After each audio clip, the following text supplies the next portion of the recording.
Ladies and gentlemen, you are listening to Life Well Lived by Omobola Stephen. It's an engaging and enlightening talk show on life, relationships, and the business of life. Grab a cup of juice and just chill. Life Well Lived by Omobola Stephen. Live life. Live fully.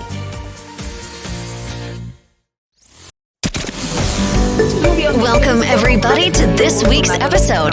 We really appreciate you joining us. This podcast really shows us how we can all learn, live, and thrive off of each other. By sharing our knowledge through our conversations, we will impart some knowledge whilst learning ourselves how to progress even further. Here is your host.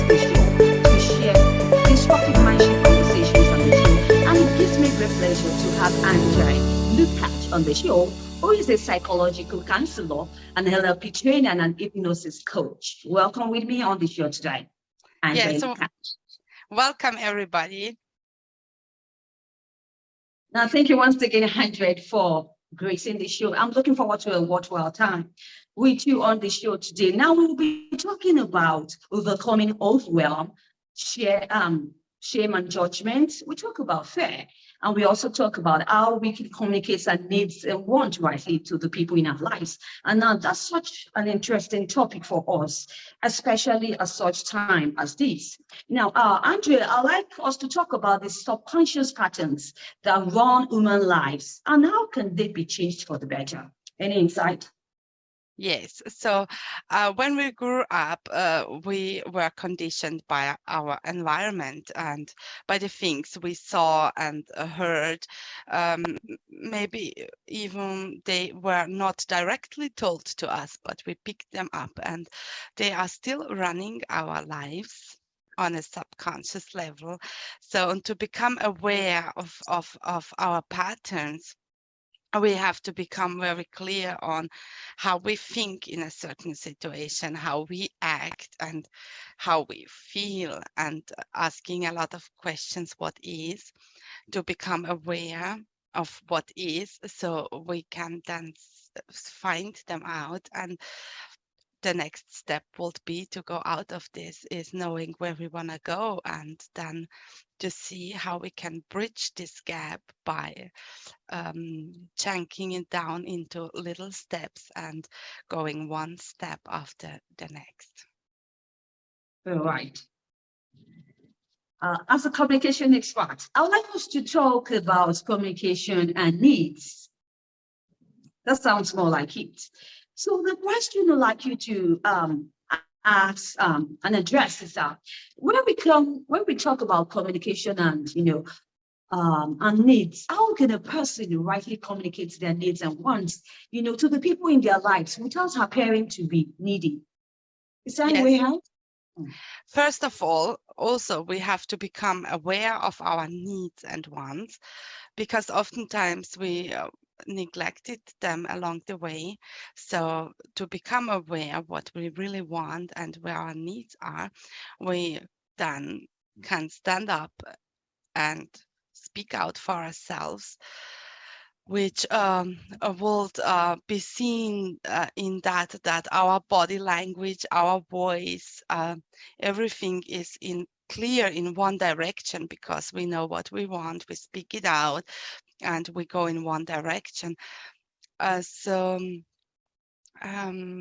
We have oftentimes experienced that something like a feeling which something is not wrong, right, or so, because a person was saying yes, although they meant no. So we saw that mixed information were sent out, so which is quite confusing for the environment. But if we are clear in what we want and what we need, and we speak it out, we stand in our power, so automatically a clear message is sent out. So we are not sending out mixed messages. So we let the other person know who we are, what we want, and what we need. But Andrea, really, sometimes our communication often meets the brick wall, right? Now, doesn't it mean that we're communicating our needs or our wants at the wrong time? Because really, for me, I believe that If you're in elder relationships, I don't want to talk about the kind of relationships now, general. If you're in elder relationships, right, you don't need to be waiting for the right time to, pass your ideas, your communication, your needs across to the people or the person in your life. So, what would you like to say to this? Yes, so it's a kind of fear that we don't speak out because we fear that we will be left or something like that. And but there is no need if someone loves us and is beside us. So they will be grateful knowing what's within us if we share it. But maybe it's something we were told when we were children that we are not allowed to speak out, and it's an old pattern which is running here. And by becoming aware that it's not maybe our own decision, but we picked it up from somewhere, we then can see, okay, it's for me also a matter of value, because if I let the other person know my how I'm feeling and how I'm thinking, so we share a lot of experience in common, and we can communicate about it and grow out of it. We can become more aware than if we are keeping it just for ourselves and thinking that the other person maybe is not interested in it, or we are concerned how they will take our message. But that's only in our head, some voices which are preventing us from speaking out. Right. Now, the voices that are preventing us, is it the voice of judgment? Is it the voice of shame? Is it the voice now of guilt? Or perhaps putting in the proper perspective, right? In a situation where a person feels apprehensive, right? At the thought of being evaluated by others, doesn't mean there's a problem somewhere. And how can we address this? No, it's a voice which is a long time within ourselves and dictating our lives. Just we are not aware of it, and by listening to our thoughts and feelings, we can become more aware. If we practice it long enough, we will find out that it oftentimes has nothing to do with a certain situation, but it is coming from the past, and our mind projects it into the future and checks what could go wrong, or some scenarios are built up, which is totally fine because it's a protection mechanism of our mind, and in certain situations it can save our lives, and it's its job to see what could go wrong, but knowing that it's just its job, and we can decide for our lives where we want to be and how we want to feel, to go the next step and standing into our power. Right. We all know that standing our power is a lot of work to do, and there's a lot of mind shifts that needs to, be improved upon before this can happen. Now, there's the feeling of overwhelm, which we all go through in life, especially the changes that comes into life, and where the person in this kind of situation tends to feel more overwhelmed, right, with life, and really they can't be able to pinpoint the reason why they're having this kind of feelings over and over again. Now, Andre, should we begin to think that there's a mental issue, right, that is going on right here? So everything which has to do with overwhelm is chunking it down. Maybe we are taking two big steps. If we take one step for another and collect some reference experiences on the way, and when we have a lot of positive reference experiences and do concentrate doing one step at a time, overwhelm will blow away. But on the other side, some tend to control a certain situation, so they can also feel overwhelmed because if it's not our job and it's not our decision, so we should not take on other people's um, uh, problems. If it's not mine, we can just say, no, that's not mine, it's yours. So to stay with ourselves and not being here to collect problems from everywhere around us. Right. Thank you, Andrea Lukac, for your insight on the show. Now, moving forward, I would like us to talk about judgment. I would like us to talk about shame and guilt, which oftentimes stems from our actions or inactions from the past. And now the past may not be 20 years ago, it may not be 10 years ago, it may just even be a few hours ago or even yesterday. And then it keeps haunting us. And we can barely, get hold of each other. The judgment begins to creep in, the critical voices begin to set in. Right. So in this kind of situation, I would like us to talk about this more critically. So are there opportunities for healing when we go through this? Yeah, so I think that by setting priorities, we can overcome it, because we set priorities, we plan our day, and we go one step after the next. And when we do one job, we do it with a commitment of 100%. So our mind is not all around us, but we are in here. And by practicing it long enough, we will be present with ourselves, and we will see what we have accomplished. And by recognizing this, all these old feelings may blow away. Andre, what do you say to what are we practicing? What kind of feeling are we practicing here? So everyone wants to feel secure, safety, loved, honored, acknowledged, so that our human basic needs, and by not waiting for another person to fulfill our needs, we are going to give and fulfill our needs by our own.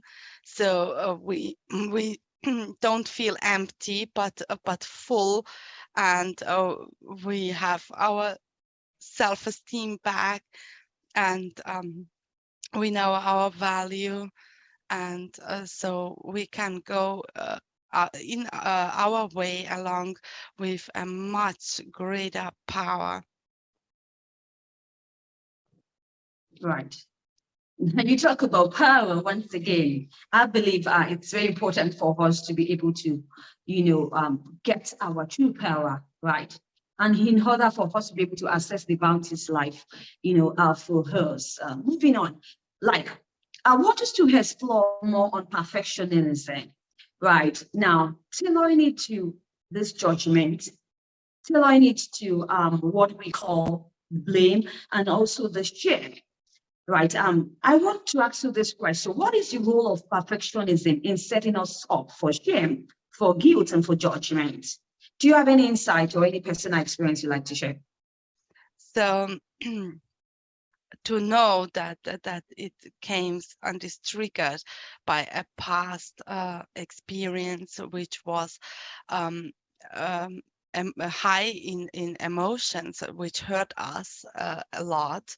And so the protection mechanism is just wanting to prevent us of experiencing this feeling again. And by valuing ourselves, knowing who we are, what we are capable of doing, and stretching our comfort zone on a daily basis. So going it, extending it, expanding it, but in a way that we still feel secure and within our power. So maybe it will not be the best way to take a too huge step and then creating a negative experiences, but taking a lot of little steps and celebrating each little goal, which will give us a secure feeling. We will know that we accomplished a lot of goals by, let's say, writing them down and monitoring them, becoming aware of what we already have reached, and being grateful for what is, can lead us away from these negative emotions.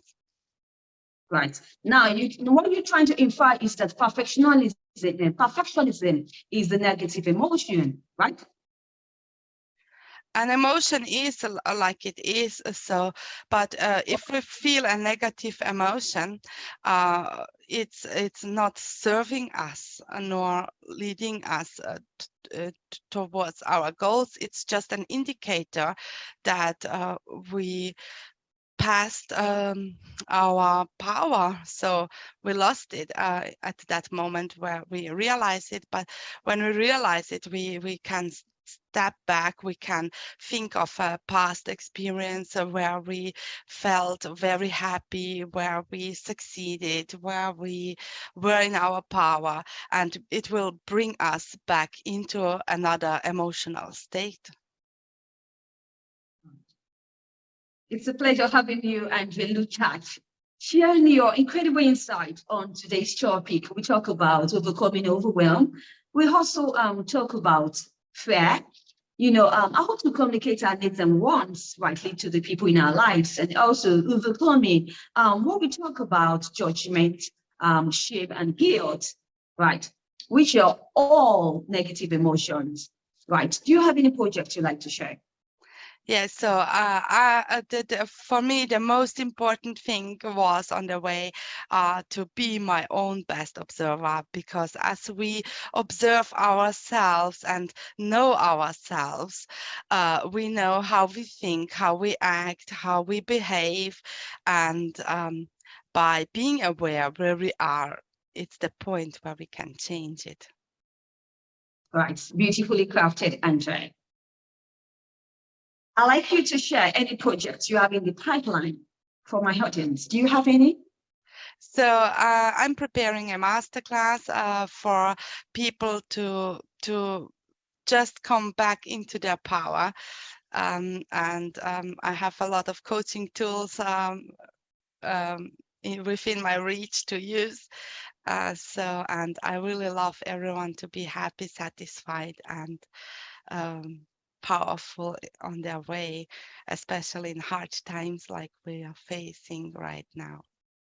Absolutely. We all know the power, especially these tough times and trying times we have all over the world. Thank you once again for that. Any parting words you'd like to share with my audience? Yes, so be your own observer, do your best, go with the flow, and create a wonderful life for yourself. Absolutely. I'd like to share your social media handles and your website. So if someone wants to reach me and if I can be of assistance or support for the audience, they can reach me via email under the address andrealukac.coaching@gmail.com. Right. Wonderful. Thank you once again, Andrea Lukac, for your time on the show. I can only wish you the best of luck in all your future endeavors. Yes. Welcome, everybody. All right. Like to catch up any missed episodes of Lifewell Lived by Omobola Stephen, you can catch up on any podcast promotion platforms or distribution platforms you bump into. Perhaps you'd like to be a guest on the show, sharing destructive mindset conversations or insights on topics on the personal development and self-improvement. I'll be looking forward to connecting with you, and let's have a show together. Till I come your way, I need it to be good. With all my love. And talk to you soon.